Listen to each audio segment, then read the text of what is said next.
तो STET 2019 not in merit वालों का मानसिक दिवालियापन हो गया है, क्योंकि ये लोग जो मांगते हैं और जो कहते हैं उसमें कहीं से कोई तालमेल दिखता ही नहीं है।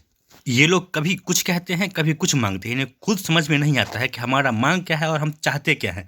कभी ये लोग कहते हैं कि हमें मेरिट में डाल दो, कभी ये लोग कहते हैं कि यह एग्ज़ाम पात्रता परीक्षा है, कभी ये लोग कहते हैं कि जो मेरिट वाले हैं वो बैकडोर है, कभी ये लोग कहते हैं कि मेरिट वालों को बाहर करो, कभी ये लोग कहते हैं कि ऑल क्वालिफाइड को जॉब दो।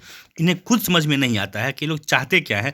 और इनके हर बातों को अगर आप ध्यान से देखेंगे और समझेंगे तो इनका एक ही उद्देश्य है कि कैसे भी करके एसटीईटी 19 का जो नोटिफिकेशन है इसको कैंसिल करवाया जाए। अब ऐसा मैं क्यों कह रहा हूँ, इस बात को समझिए। कल इन लोगों का आंदोलन था। उस आंदोलन में ये लोग कह रहे थे कि हम अपनी सर्टिफिकेट की मांग करेंगे, लेकिन जिस तरह से इन लोगों का बिहेव था, जिस तरह से ये लोग बातें कर रहे थे, जिस तरह का ये लोग बैनर और पैम्पलेट लेकर वहाँ बैठे थे, उसमें इन लोगों ने ये लोग कह रहे हैं कि मेरिट कॉलम को हटाओ, मेरिट कॉलम को बाहर करो। एक बात इन लोगों को समझ में नहीं आती है कि जो एग्ज़ाम लिया गया था एसटीईटी 19 का, उसमें मेरिट बना करके उतने ही लोगों को सर्टिफिकेट देने की बातें कही गई थी। फिर किस आधार पे ये लोग कहते हैं कि मेरिट कॉलम को हटाओ? इससे जाहिर होता है कि इन लोगों का पूरी तरह से मानसिक दिवालियापन हो गया है।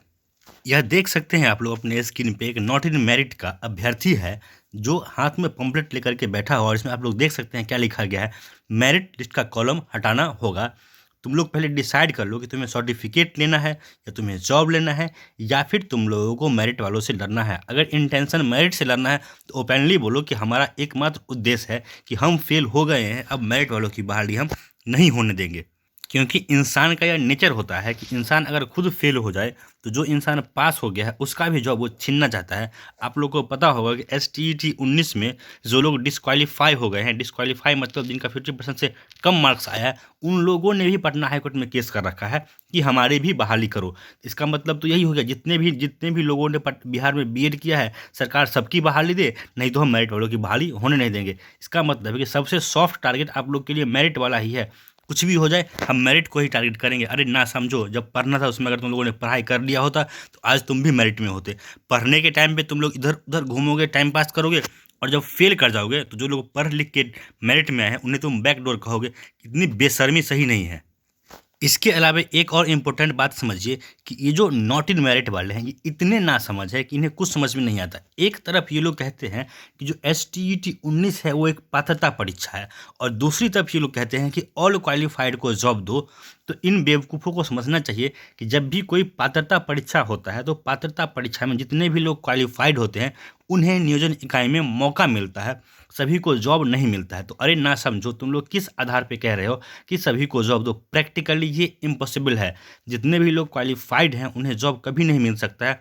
दुनिया का कोई भी टीईटी हो, उसमें जितने भी लोग क्वालिफाइड होते हैं, अगर वो टीईटी या एसटीईटी पात्रता परीक्षा हो तो सभी क्वालिफाइड को जॉब कभी नहीं मिलता है। आप लोग एसटीईटी या फिर टीईटी 11 का भी देख लीजिए, जितने भी लोग क्वालिफाइड हुए थे क्या सभी को जॉब मिल गया था? कभी नहीं। जॉब सिर्फ और सिर्फ उन्हीं को मिलता है कि क्वालिफाइड में से जो लोग मेरिट में आते हैं। अब ये अलग बात है कि अलग अलग टीईटी और अलग अलग एसटीईटी में मेरिट बनाने का अपना अलग अलग तरीका होता है। जिस तरह से एसटीईटी 19 में मेरिट बनाने के लिए एसटीईटी 19 के मार्क्स के आधार पर मेरिट बना करके सर्टिफिकेट देने की बातें कही गई थी, तो जितने लोगों को सर्टिफिकेट मिलना था उतने ही लोगों को जॉब देना था। इस बात को मैं समझा समझा के थक गया हूँ, लेकिन ये लोग बैल बुद्धि लोग समझने को तैयार नहीं है कि इस एसटीईटी में तुम्हारा कोई जगह नहीं है। रही बात सर्टिफिकेट की, तो जाओ सर्टिफिकेट लो, करके देखो कितना औकात है, दिखाओ जाके पटना के सड़कों पे कि हमारा कितना औकात है, कितना जन समर्थन हमारे साथ है और क्या हम लोग कर सकते हैं। अगर है औकात तो जाओ सर्टिफिकेट ले लो। और एक बात लिख के रख लो कि सर्टिफिकेट तुम लोग को नॉट इन मेरिट का ही मिलेगा। जितना भी तुम लोग मुंगई लाल के हसीन सपने देख लो, लेकिन कुछ भी हो सकता है, लेकिन तुम्हारा सर्टिफिकेट में नॉट इन मेरिट लिख कर ही आएगा। और अगर ऐसा होता है कि तुम्हें सर्टिफिकेट मिलने से पहले पटना हाईकोर्ट का जजमेंट आ गया तो तुम्हारे सर्टिफिकेट में डिस्क्वालीफाई लिख के आएगा, इस बात की तुम गारंटी ले लो। दोस्तों, नॉट इन मेरिट वाले ये अच्छी तरह समझ चुके हैं कि हम लोग इस बहाली से अब बाहर हो चुके हैं, क्योंकि हम लोग फेल हो चुके हैं। तो ये लोग इतना पैंतरा इसलिए कर रहे हैं ताकि कैसे भी करके इस वैकेंसी को हम लोग डिले कर सकें, या फिर इस वैकेंसी को कैंसिल करवा लिए तो ये इन लोगों की बहुत बड़ी जीत मानी जाएगी। इसीलिए ये लोग इस तरह का पैंतरा कर रहे हैं। और आप लोगों ने देखा भी, अब इन लोगों का मांग है कि एसटीईटी से मेरिट को ही बाहर कर दो। अरे बेवकूफ़ो, एग्ज़ाम क्यों हुआ था? तुम्हारे आंदोलन करने के लिए, या तुम ना समझो और बेवकूफ़ हो और बैल बुद्धि वाले लोगों की बहाली करने के लिए? जरा समझो इस बात को, सोचो। भगवान ने दिमाग दिया है तो सिर्फ भौंको मत, सोचो भी कि किस लिए एग्ज़ाम हुआ था और क्या होना चाहिए था और क्या हो रहा है। फिर क्यों तुम लोग कह रहे हो कि मेरिट को बाहर करना चाहिए? अगर मेरिट ही बाहर हो गया तो दुनिया में एक भी एग्ज़ाम नहीं होगा। फिर तो जो रोड पे आके हल्ला करेगा, जो रोड पे आके उदंता करेगा, जो जाके बीएससी का गेट तोड़ेगा, सरकार उसी को लेके बहाल कर देगी। अगर तुम लोग के आधार पे बहाली की जाए तो अगर सरकार को किसी भी डिपार्टमेंट में बहाली निकालनी होगी तो सरकार एक नोटिफिकेशन निकालेगी और बोलेगी आ जाओ जल्दी से, जो सबसे पहले गेट तोड़ के अंदर घुसेगा उसी की हम बहाली करवा देंगे। फिर तो जो लोग पढ़ते हैं वो लोग बेवकूफ़ हो गए, जो पढ़ लिख के मेरिट में आए हैं वो बेवकूफ़ हो गए।